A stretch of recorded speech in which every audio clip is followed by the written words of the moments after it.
Presenta Dedicar, tu acompañante ideal. Llámanos al 0800 1757.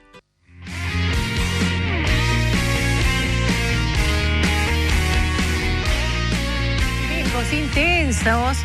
Fueron los minutos de la tanda en los que también seguimos hablando del tema. Sí, me quedé esperando la respuesta sobre el arroz. Sobre el arroz. Producto básico de la dieta. Producto básico, exactamente, del mundo. Sí. Sí, es un organismo genéticamente modificado. Sí, al igual que todos los cultivos que el hombre comenzó a cultivar desde hace unos 10.000 años más o menos. El hecho de que sea genéticamente modificado no significa necesariamente que sea un transgénico, ¿sí? Para que sea un transgénico debió haber existido una manipulación in vitro, o sea, en el laboratorio de ese ADN. Y sí también hay algunos arroces... Pero fíjese, vamos a ponerlos en contexto, para eso sirve su pregunta. Un choclo, ¿sí? El maíz. Bien. ¿Qué pasa si tengo un campo con maíz y lo dejo de cuidar? Dentro de 10 años, ¿va a haber maíz ahí? Probablemente las malezas hayan hecho lo suyo y ahí lo que tenga sea un campo sin maíz. Bien. Se ha hecho dependiente del humano. Espontáneamente el maíz no existió en la naturaleza. Existió a partir de la cruza durante cientos, miles de años que hicieron los pueblos originarios de América y a partir de ahí se obtuvo lo que conocemos hoy como maíz. Ajá. Lo mismo ocurre con el arroz, lo mismo ocurre con la papa, ¿sí? Durante 10.000 años más o menos estuvimos dependiendo de la diversidad que daba la naturaleza y tratando entonces de haciendo que algunos ejemplares que eran ligeramente diferentes, que tenían las características que nosotros queríamos, se fueran reproduciendo. Bien. En el siglo XX comenzamos a poder aumentar esa diversidad, para tener más riqueza de diversidad de diferentes plantas en ese caso. Y lo hicimos de forma que nos otorgaba la tecnología. Esas formas eran no dirigidas.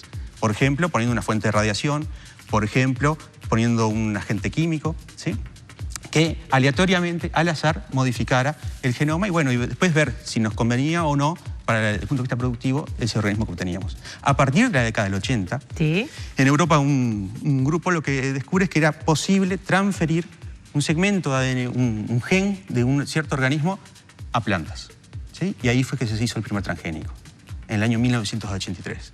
83. Hoy, ¿en qué situación estamos? Y bueno, que en la última década hay técnicas que permiten la edición genómica. Es decir, ya no solamente insertar un gen foráneo que venga de otra especie, sino editar el propio genoma, ¿sí? Y bueno, eso también tiene... Perdón, ¿el propio genoma de qué etapa de ese alimento?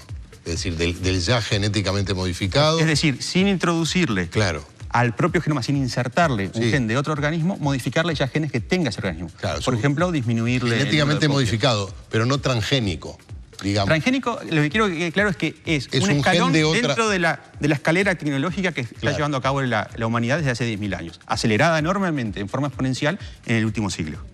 ¿Sí? Pero, a tu pregunta nuevamente, si el arroz es genéticamente modificado, sí. ¿Es transgénico? El que se está liberado de esa planta, no. ¿Qué pasa con los pesticidas que se han vuelto más vigorosos, más potentes, más destructivos? Y entonces también las cosas que se plantan o las semillas que se ponen en tierra tienen que tener también como que la bravura para poder crecer a pesar de ese empuje de pesticidas. No, el empuje de pesticidas... A ver, tú te estás refiriendo quizás a los organismos genéticamente modificados y los transgénicos que tienen una tolerancia, por ejemplo, a herbicidas. O que tienen ya de por sí cierta capacidad pesticida. ¿Sí? Bueno, esos no los conocía.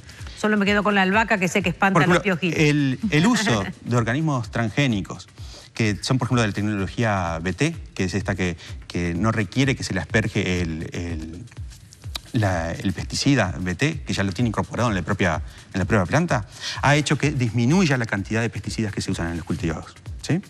Pero lo comemos.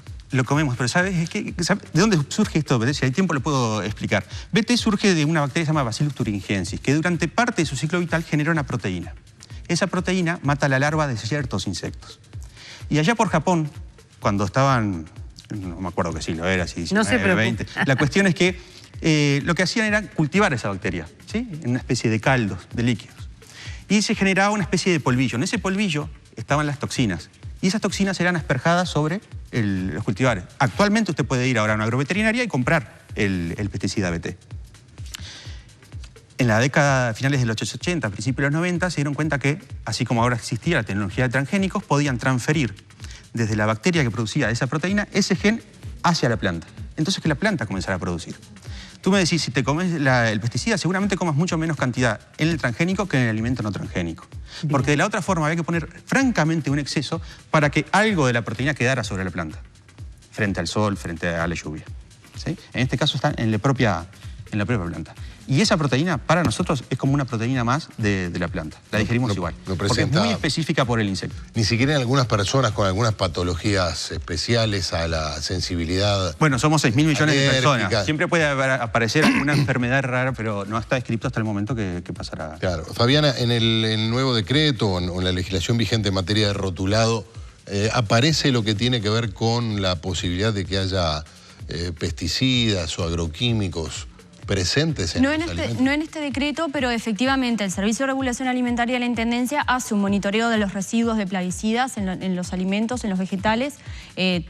Hace otro diferente el Ministerio de Ganadería, pero nosotros desde la Intendencia, esto ya se está haciendo de hecho, lo que se hace, se toma un muestreo que se hace a través del mercado modelo, se escoge específicamente sobre todo los alimentos que por determinados factores que se tienen en cuenta en el servicio se considera que puede haber mayor riesgo de que haya un exceso de residuo y se hace un monitoreo y de hecho a partir de algunas propuestas de sociedad civil próximamente ya se está procesando la información, se van a empezar a hacer públicos, es decir, públicos se puede pedir acceso a la información, pero se van a empezar a publicar en la página de la Intendencia para que la gente tenga acceso. Es decir, los plaguicidas siempre hay un cierto margen de residuo que está dentro de lo permitido y que, bueno, por eso son las recomendaciones también de que hay que ser cuidadosos al momento de lavar las frutas y verduras que se consumen, etcétera. Pero eso tiene un límite.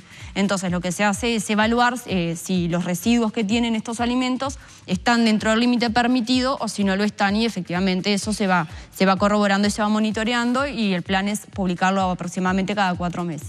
Es muy preocupante este tema, hay muchas consultas, la gente se siente con escasa formación, la información no siempre a mano y eso genera mucha incertidumbre.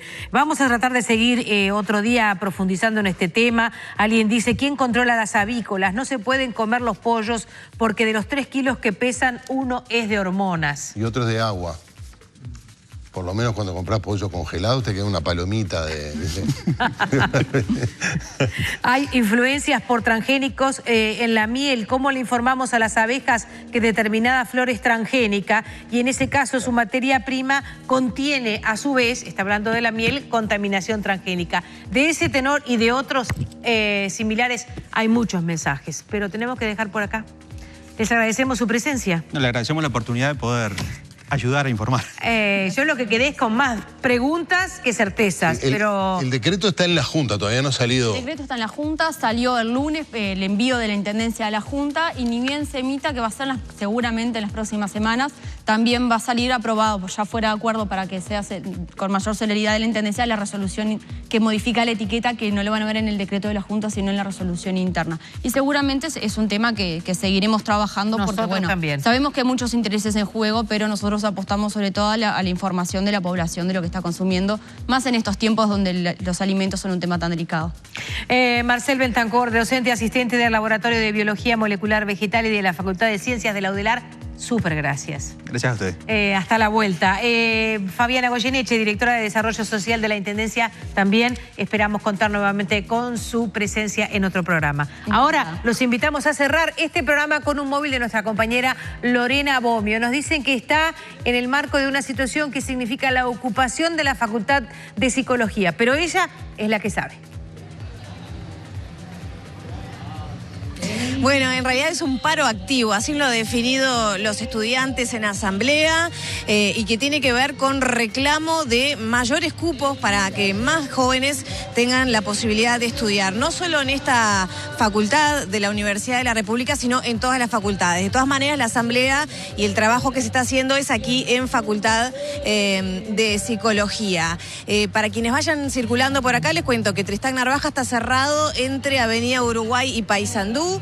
desde las 15 horas que comenzó este paro activo que, bueno, comenzó con esta pintada que están viendo, pero dentro de un rato, a las 16:30, va a haber un taller sobre cupos, presupuesto y mala gestión, y a las 18:30 hasta las 21:30 horas va a haber una movida cultural con, bueno, un toque en el patio de facultad, un toque musical, y también va a haber la lectura de una proclama. Les estoy contando yo un poco de qué se trata esta actividad, porque en asamblea los jóvenes han decidido no designar voceros. Es por eso que, bueno, les cuento yo un poco con la información que hemos podido recabar.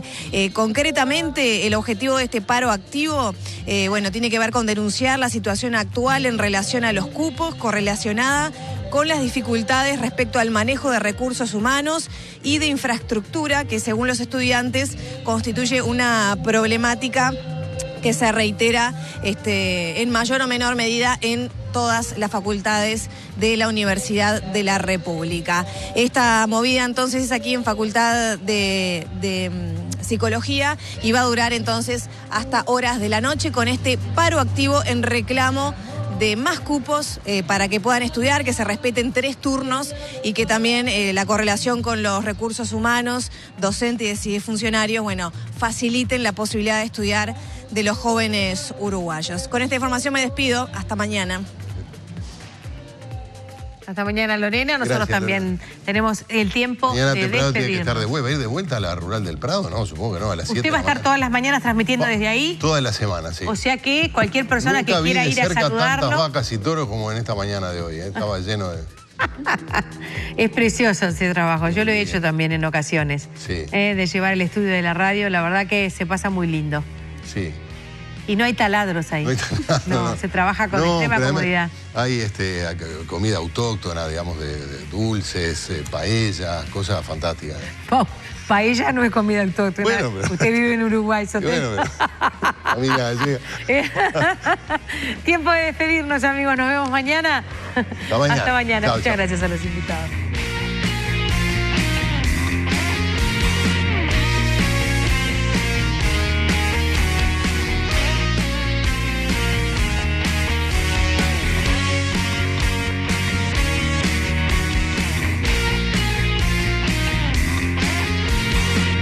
Presentó Dedicar, tu acompañante ideal.